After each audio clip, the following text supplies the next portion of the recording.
پھر 13 سے 18 پھر حکومت ملی, اب آپ چوتھی بار حکومت کے دعوے دار ہیں. تو جہاں آپ کہتے ہیں کہ میں نے جی لاہور اسلام آباد بنا دی, میں نے سیالکوٹ کو کنیکٹ کر دیا, میں نے پشاور کو کنیکٹ کر دیا, میں نے جو ہے ملتان تک کنیکٹ کر دیا, اور ملتان کے بعد میں سکھر تک کنیکٹ کر دیا. تو میں تو یہ سوال پوچھنا چاہوں گا بحیثیت شہری کے کہ موٹر وے تو سٹارٹ ہونا چاہیے تھا پورٹ سٹی سے. کراچی از دا پورٹ سٹی, آپ کا کمرشل کیپٹل ہے. تو آپ نے اس کا بنیاد لاہور سے کیوں رکھی, آپ نے کراچی سے کیوں نہیں رکھی؟ نمبر 1.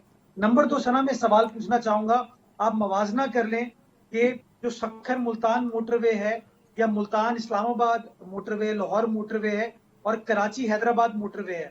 اگر کراچی حیدرآباد کی موٹر وے آپ کو موٹر وے لگتی ہے, اگر وہ آپ کو ایک پراپر موٹر وے لگتا ہے, تو شاید میں غلط ہوں گا, نون لیگ کے دوست درست ہو جائیں گے. جا کے اس کا حال دیکھیے اس سر سڑک کا. بالکل دیکھا ہے, میں نے ٹریول کیا ہے اس کے اوپر. نہیں, آپ درست کہہ رہے ہیں کہ وہ بالکل ایسے ہی ہے. جی جی, مجھے افسوس ہوتا ہے کہ جو چیز آپ نے سیالکوٹ تک کنیکٹ کی, جو آپ نے اسلام آباد تک کنیکٹ کی, وہ تو آپ نے فرسٹ کلاس بنا دی, لیکن جو آپ کا انڈسٹریل, کمرشل, فائنینشیل وہاں موجود نہیں ہے. کیپٹل کی سڑک تھی, نہیں وہاں لیکن پہ آپ نے اس بالکل طریقے سے ٹھیک کہہ کام رہے نہیں ہیں. کیا. لیکن مرتضیٰ صاحب دوسری یہ شکایت کیوں نہیں کی پیپلز پارٹی نے کہ یہ زیادتی پھر کیوں کی گئی ہے؟ ایک تو سب سے لیٹ جو ہے وہ سندھ میں بنائی گئی, سب سے آخر میں بنائی گئی, اور پھر وہ بھی اس لیول کی نہیں بنائی گئی جیسی پنجاب میں ہے. یہ سنا یہ بات آپ کی وجہ ہے, اور جب بھی ہم نون لیگ کے دوستوں کے ساتھ بیٹھے, ہم نے اس بات کو گوش گزار کیا ہے. اور اس کی میں آپ کو چھوٹی سی مثال دیتا ہوں سنا. جب وزیر اعظم پاکستان شہباز شریف صاحب کراچی تشریف لائے تھے 2022 میں سنگ بنیاد رکھنے کے لیے K4 پروجیکٹ کا, تو اس میٹنگ کے اندر بھی بلاول صاحب نے اور مراد علی شاہ صاحب نے پرائم منسٹر صاحب کو یہ کہا تھا, شہباز شریف صاحب کو, کہ ہمیں آپ کی نیت پہ تب بھروسہ ہوگا جب آپ اپنے بجٹ کے اندر 125 ارب روپے ریفلیکٹ کریں گے. لیکن بدقسمتی کے ساتھ جب ہم نے بجٹ دیکھا سال 2023-24 کا, تو 125 ارب روپے نہیں تھے. دوسری بات جو تھر کول کے بارے میں میاں صاحب کہتے ہیں بار بار, بہت احترام کے ساتھ میں کہنا چاہوں گا, تھر کول منصوبہ میاں صاحب کے دور سے پہلے جو بی بی شہید کی 93 کی گورنمنٹ تھی, اس زمانے میں ایک ہانگ کانگ کے انویسٹر تھے.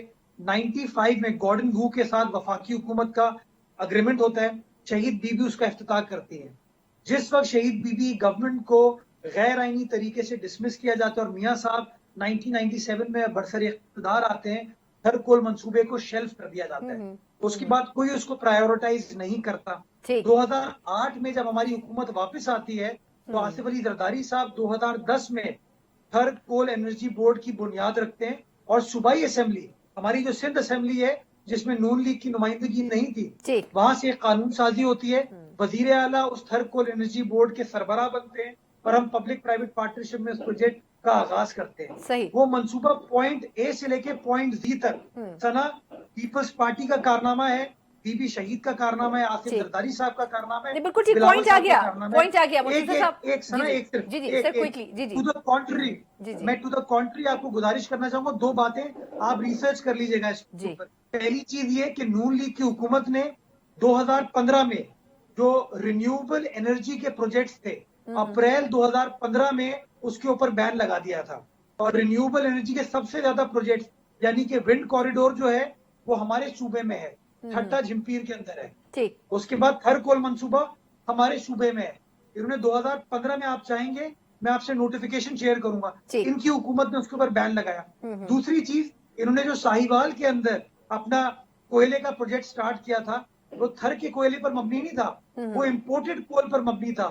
وہ چاہتے تو اپنا زر مبادلہ بچا سکتے تھے, آپ کا لوکل یہاں کا پاکستان کا کوئلہ استعمال کرتے, لیکن نون لیگ کی حکومت نے مناسب سمجھا کہ اپنے تھر کے کوئلے کو استعمال نہ کریں, باہر سے امپورٹ کوئلے کیا کو جائے. امپورٹ کریں. بالکل ٹھیک پوائنٹ آ گیا مرزا صاحب. اچھا 2 سوال سر. ایک تو یہ کہ ایک اور فیصلہ بھی ہوا کہ جو شہباز شریف صاحب ہیں وہ سندھ سے الیکشن کنٹیسٹ کریں گے, بلکہ کراچی سے کنٹیسٹ کریں گے. تو دوسری چیز یہ کہ احسن اقبال صاحب نے جب آج کی ان ملاقاتوں کے بعد پریس ٹاک کی, تو انہوں نے کہا کہ اگر سندھ کے عوام ترقی چاہتے ہیں تو مسلم لیگ نون کو ووٹ دیں. سر آپ کو لگتا ہے, آپ نے خود ہی ابھی 125 ارب روپے کا بھی ذکر کر دیا, وہ نہیں مل سکے ان 4 سالوں میں جب نون لیگ رہی, تو کیسے ممکن ہو سکے گا شہباز شریف صاحب آل دا وے آ کے کراچی یا سندھ کو ری ویمپ کر سکیں گے؟ دیکھیں سنا, پچھلے 15 ماہ آپ اٹھا کے دیکھ لیجئے, شہباز شریف صاحب کے پاس یا نون لیگ کے پاس ایمپل اپرچونٹی تھی کہ وہ صوبائی سندھ کے اندر ڈیولپمنٹ پروجیکٹس کو پرائیورٹائز کرتے.